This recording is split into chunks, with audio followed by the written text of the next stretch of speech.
విశాఖలోని చేపల రేవు కొత్త రూపు సంతరించుకుంటుంది. కొన్నేళ్లుగా వ్యర్థాలు, విరిగిన బోట్ల శిథిలాలు పేరుకుపోయి మత్స్యకారులు చాలా ఇబ్బందులు పడ్డారు. పడవలు, బోట్లు నిలిపేందుకే చోటు లేనంత పరిస్థితి ఎదురైంది. విశాఖ నౌకాశ్రయం ఆధ్వర్యంలో పూడికతీత, వ్యర్థాల తొలగింపు ప్రక్రియ చేపట్టారు. ఇది సత్ఫలితాలనిస్తుంది. ఇప్పుడు పూర్తి స్థాయిలో ఫిషింగ్ హార్బర్ స్వచ్ఛత పనులు ముమ్మరంగా సాగుతున్నాయి. దీంతో కొనుగోలుదారులతో హార్బర్ కిటకిటలాడుతుంది. ఇక దీనిపై మరింత సమాచారాన్ని మా ఉత్తరాంధ్ర ఇన్ఛార్జ్ దుర్గా ప్రసాద్ అందిస్తారు. విశాఖ ఫిషింగ్ హార్బర్లో నూతన రూపురేఖలు సంతరించుకుంటుంది. కూటమి ప్రభుత్వం అధికారంలోకి వచ్చిన తర్వాత మత్స్యకారులకు ఆ పూర్తి స్థాయిలో భరోసా కల్పించే దిశగా కూటమి ప్రభుత్వం అడుగులు వేస్తుంది. అయితే గత కొంతకాలంగా ప్రధానంగా ఫిషింగ్ హార్బర్ జెట్టి వద్ద ఏదైతే పూడిక పనులు వేగవంతం చేసిందని చెప్పుకోవచ్చు. ప్రధానంగా విరిగిపోయిన బోట్లు కావచ్చు, లేకపోతే వ్యర్థాలతో ఆ ఫిషింగ్ హార్బర్ పూర్తిగా నిండిపోయిన పరిస్థితి. అయితే ఆ స్థలంలో పూర్తి స్థాయిలో బోట్లు కూడా నిలబడిన పరిస్థితి ఉండేది.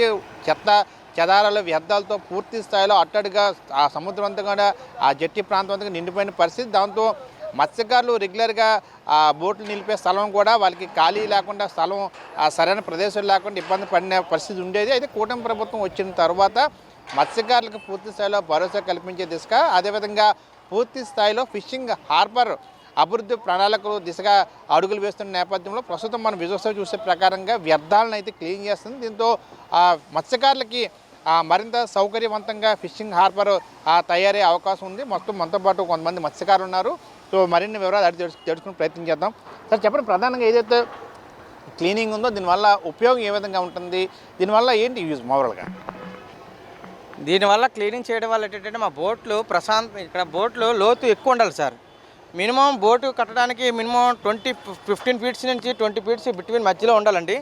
ఈ 20 ఫీట్ల మధ్యన ఉంటే బోటు కింద డెప్త్ 10 ఫీట్స్ 11 ఫీట్స్ డెప్త్లోకి వెళ్తుంది అండి. ఆ డెప్త్లోకి వెళ్ళడం వల్ల ఏంటంటే మా బోటు ఇక్కడ వ్యర్థాలు ఎక్కువ ఉండడం వల్ల ఏంటంటే మట్టి ఎక్కువ కూరిపోయి వ్యర్థాలు ఎక్కువ ఉండడం వల్ల అంటే ఇక్కడ డెప్త్లో ఉండడం వల్ల ఏంటంటే మరి మనకి ఆ బోటు కూరిపోతుందండి. దానివల్ల బోటు కూరిపోతే మళ్ళీ బోటుకి చాలా ప్రాబ్లమ్స్ అవుతాయి. ఆ ప్రాబ్లమ్స్ లేకుండా ఉండడం కోసం ఇది గత 1 ఇయర్ నుంచి కంటిన్యూగా అయితే ఇది ఏం చేస్తున్నారంటే, ఇంతకుముందు అయితే సంవత్సరానికి 1, 2 సార్లు 3 సార్లు వచ్చేవారు. ఇప్పుడైతే ఈ మధ్యకాలంలో నుంచి ఏం చేస్తున్నారంటే కంటిన్యూగా ఈ మధ్యకాలంలోని కంటిన్యూగా వారానికి 2 వారాలకు ఒకసారి వచ్చి తీస్తున్నారు. ఈ మధ్యకాలంలో ఏంటంటే లాస్ట్ గత 20 ఇయర్స్ బ్యాక్ నుండి ఇక్కడ వెసళ్ళు అవి మునిగిపోయి ఉన్నాయి. వెసళ్ళు బోట్లు అన్నీ మునిగిపోయిన ఉన్నాయన్నీ 1 నెంబర్ జట్టి, 0 జట్టి, 3 నెంబర్ జట్టీల వరకు మునిగిపోయి ఉండడం వల్ల ఏంటంటే ఈ మధ్యకాలంలో ఒక 2 months 3 months బ్యాక్ నుండి మొత్తం అవన్నీ మొత్తం కంప్లీట్గా తీసేయడం జరిగింది. ఇంతకుముందు అక్కడ బోట్లు 10 బోట్లు 12 బోట్లు కట్టుకునేవారు. ఇప్పుడైతే ఒక 50 బోట్లు 100 బోట్లు కట్టుకోవడానికి చాలా సురక్షితంగా ఉంది. నెక్స్ట్ ప్లేస్ కూడా ఎక్కువ కూడా ఉంది. మా మత్స్యకారులు ప్రతి ఒక్కరికి మళ్ళీ చాలా అందంగా కట్టుకొని బోట్లు సురక్షితంగా ఉంచుకోవడానికి అవకాశం ఉందండి. మీరు చెప్పండి, ఏదైతే ఆ కూటమి ప్రభుత్వం వచ్చిన తర్వాత ప్రత్యేకంగా మత్స్యకారుల అభివృద్ధి దిశగా అడుగులు వేస్తుంది. ప్రధానంగా ఫిషింగ్ హార్బర్కి ఎక్కువగా చాలామంది విచ్చేస్తుంటారు. అంటే కొనుగోలుదారులు కావచ్చు, మీ వ్యాపారస్తులు కావచ్చు. అయితే నిత్యం ఈ వ్యర్థాలతో కొంచెం ఇబ్బందికర పరిస్థితి ఉండేది. ఇప్పుడు ఇంత క్లీనింగ్ వల్ల ఈ ఫిషింగ్ హార్బర్ ఏ విధంగా డెవలప్ అవబోతుంది మీరు అనుకుంటున్నారు? సార్, ఇంతకుముందు అయితే చాలా ఇబ్బందిగా ఉండేది. ఇప్పుడైతే ఈ కూటమి ప్రభుత్వం వచ్చిన కాడి నుంచి కనిపిస్తుంది ఇంకా భవిష్యత్తులో ఇంకా బాగుండాలనేసి మేము అందరం ఆశిస్తున్నాం. మత్స్యకారుడు అనేవాడు బతకాలంటే ఇక్కడ క్లీనెన్స్ ఉండాలి. ఎన్ని రాష్ట్రాలకు ఎగుమతి అవుతుందో సరికి అందరికీ తెలిసిందే అనేది. అలాగే భవిష్యత్తులో ఇంకా బాగుండాలంటే ఇదంతా క్లియర్గా ఉండాలి. ఎందుకంటే బోట్ల విషయం రాబోనప్పుడు అన్ని రాష్ట్రాల నుంచి, అన్ని జిల్లాల నుంచి బోట్లు తీసుకొస్తున్నారు ఇక్కడికి. బోట్లు అనేది పెరగడం బట్టి ఏంటంటే ఈ మనకు రాబోయే రోజుల్లో ఈ డెప్త్ అనేది లోతు ఉంటే భవిష్యత్తులో ఇంక ఇబ్బంది రాదనమాట. ఈ ఇబ్బంది రాదు. ఆ ఇబ్బంది రాకుండా ఉండాలంటే ఇలాగ ఇప్పుడే కాదు, ఇంకా ముందుకు ఇలా తీస్తుంటే బాగుంటుంది అనేసి నా అభిప్రాయం.